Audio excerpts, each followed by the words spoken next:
Assalamualaikum warahmatullahi wabarakatuh. Kami dari kelompok 4 kelas Agribisnis C akan membuat video pembelajaran kewirausahaan tentang pencatatan keuangan serta pengelolaan keuangan dalam memulai suatu usaha. Sebagai pendahuluan, kewirausahaan adalah proses kemanusiaan atau human process yang berkaitan dengan kreativitas dan inovasi dalam memahami suatu peluang, mengorganisasikan sumber-sumber, serta mengelola peluang menjadi suatu bisnis usaha yang dapat menghasilkan laba. Sedangkan wirausaha adalah pelakon kewirausahaan, artinya orang-orang yang memiliki kreativitas serta inovasi dalam menciptakan peluang menjadi suatu bisnis usaha.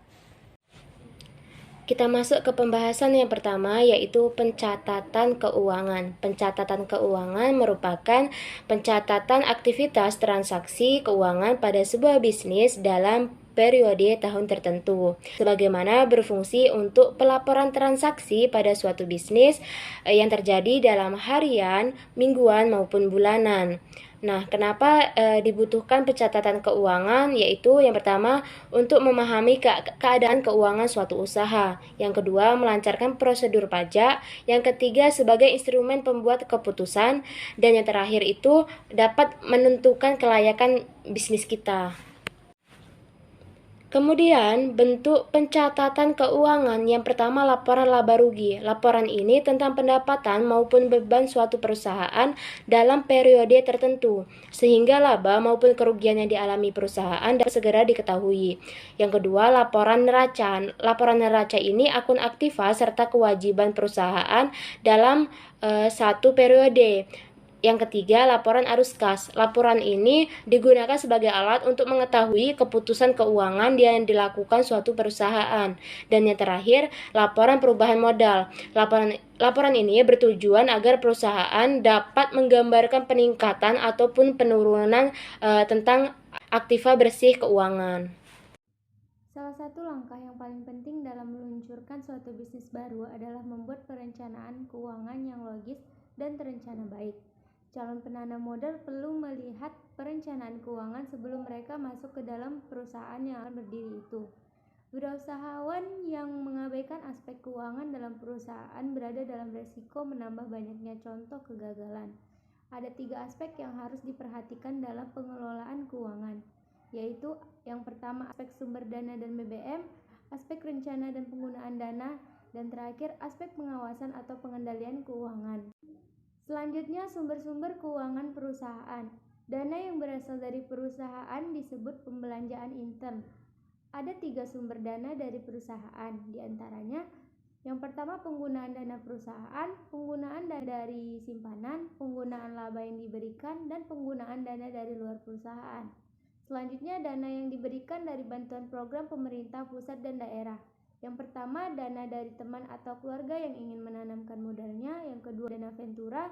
Yang ketiga, perencanaan dalam keuangan dan penggunaan dana. Dana yang berasal dari luar perusahaan yang disebut pembelanjaan ekstrim antara lain dana dari pemilik atau penyertaan, dana yang berasal dari utang atau pinjaman baik jangka pendek maupun jangka panjang atau disebut pembelanjaan asing. Langkah pencatatan keuangan. Yang pertama, mengumpulkan seluruh bukti transaksi keuangan. Yang kedua, identifikasi keaslian bukti tersebut. Dan ketiga, memastikan bahwa Anda sudah sesuai standar pencatatan transaksi keuangan. Keempat, memasukkan transaksi ke dalam jurnal, pemindah bukuan dari jurnal ke buku besar, menyusun neraca, dan terakhir menyusun laporan keuangan. Baiklah, di sini saya akan melanjutkan materi yaitu tentang alasan utama menerapkan catatan keuangan dalam bisnis. Nah, di situ terdapat 4 bagian. Yang pertama itu untuk menguasai kondisi keuangan usaha. Nah, sebagai seorang pengusaha, meningkatkan pendapatan dalam suatu bisnis tentu akan menjadikan sesuatu yang didambakan. Nah, untuk mencapai hal tersebut, solusi utama yang perlu dilakukan adalah membuat catatan keuangan. Sebab dalam menyimpan catatan keuangan yang baik akan mudah bagi kita untuk melihat kondisi keuangan usaha dari tahun sebelumnya hingga periode tahun berikutnya. Nah, yang kedua adalah sebagai instrumen pengambilan keputusan. Melalui hal ini, kita dapat mengidentifikasi kondisi keuangan bisnis kita, sehingga kita juga dapat memastikan bahwa kita membuat keputusan yang tepat untuk masa depan UKM Anda.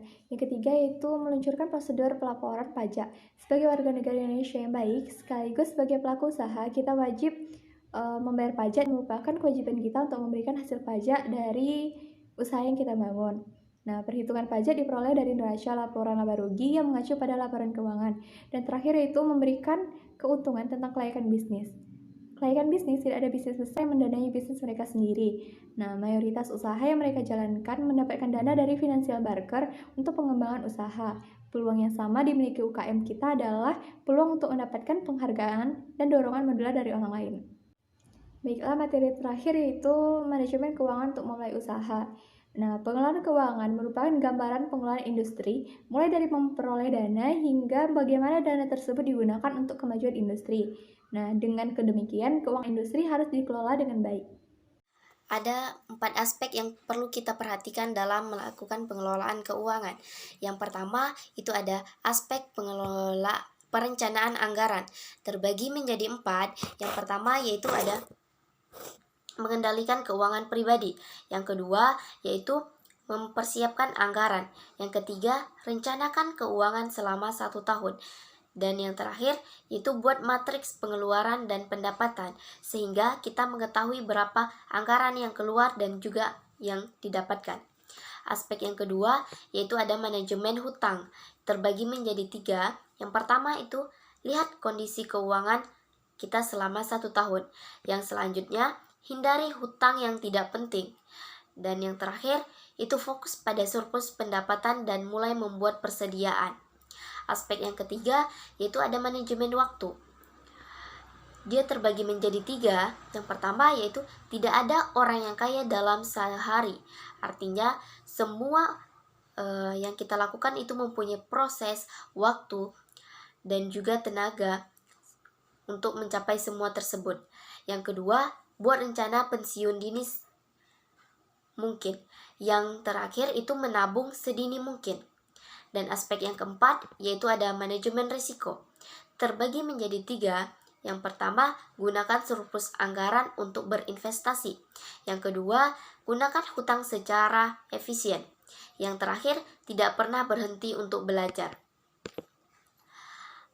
Pengelolaan keuangan mempunyai tujuan, yaitu yang pertama, menjaga cash flow agar belanja perusahaan tetap kendali. Yang kedua, meningkatkan kinerja keuangan perusahaan dengan mengurangi budget yang tidak prioritas. Yang ketiga, membuat struktur modal menjadi lebih seimbang antara anggaran dengan dana yang terpinjam. Yang keempat, pengelolaan keuangan dapat meningkatkan keuntungan perusahaan dalam kurun waktu yang panjang. Yang kelima, memaksimalkan modal perusahaan. Yang keenam, mengurangi biaya modal karena perencanaan yang tepat. Yang ketujuh, mengurangi resiko kerja karena keputusan manajemen keuangan yang tepat. Secara umum di bidang keuangan ada 3 catatan yang digunakan untuk memeriksa dana, yaitu ada laporan akuntansi, pengumuman gaji, dan penjelasan pendapatan. Masing-masing dari ketiganya harus rasional dalam rencana karena ada hubungan yang tidak boleh terlihat. Catatan moneter berisi banyak informasi termasuk sumber daya modern yang berbeda, piutang dan kewajiban yang kemudian dibedah untuk memutuskan tingkat risiko perusahaan. Setelah penanganan catatan moneter ini, tahap selanjutnya adalah sebagai ringkasan anggaran. Hal mendasar yang menjadi pusat penyokong keuangan dalam ringkasan anggaran adalah pemeriksaan produktivitas sebelum memasukkan sumber daya ke dalam suatu perusahaan. Bagi para pelaku usaha, produktivitas dijadikan sebagai tolak ukur untuk membedakan keberhasilan atau kekecewaan dari pemeran usaha tersebut. Kemudian, bagi para penyandang dana, sangat baik dapat dijadikan sebagai bahan pemikiran untuk mengukur kemungkinan pengembalian yang akan diperoleh berupa uang pengelolaan modal mereka. Oleh karena itu, bisnis terus mengikuti produktivitas kerja untuk mendapatkan tingkat keuntungan yang sebesar-besarnya sehingga dapat menarik pendukung keuangan untuk berkontribusi dalam pengelolaan uang modal mereka. Contoh permasalahan pada pengelolaan keuangan. Contoh masalah administrasi moneter harus terlihat dalam masalah moneter di yayasan pemerintah seperti berikut. Masalah ini diambil dari sumber berita metronews.com di mana Badan Pemeriksaan Keuangan atau BPK membuat keadaan Malang kapasitas 9,72 triliun dari 12.947 isu kemalangan untuk lebih spesifikasi konsekuensi dari pemberontakan terhadap kecakapan. Hal ini disampaikan Kepala BPK Hadi Purnomo di Jakarta, serta di mana ditemukan Hadi mengungkapkan ada 3.960 isu termasuk resistensi yang merugikan negara yaitu sebesar 15,83 triliun. Sejumlah 4.815 masalah kasusnya kekurangan sistem pengendalian inter atau SPD. Dari sumber permasalahan di atas dapat diperoleh suatu analisis dari contoh permasalahan di atas, yaitu yang pertama, identifikasi permasalahan. Yang kedua, kasus yang mencuat dari permasalahan di atas. Yang ketiga, apa yang sepatutnya dicoba supaya permasalahan tersebut dapat dihindari. Yang keempat, akibat yang ditimbulkan dari kasus yang di atas. Yang kelima, anjuran serta saran yang bisa diberikan. Baiklah, sekian video dari pembelajaran dari kelompok kami. Kurang lebihnya kami mohon maaf. Wassalamualaikum warahmatullahi wabarakatuh.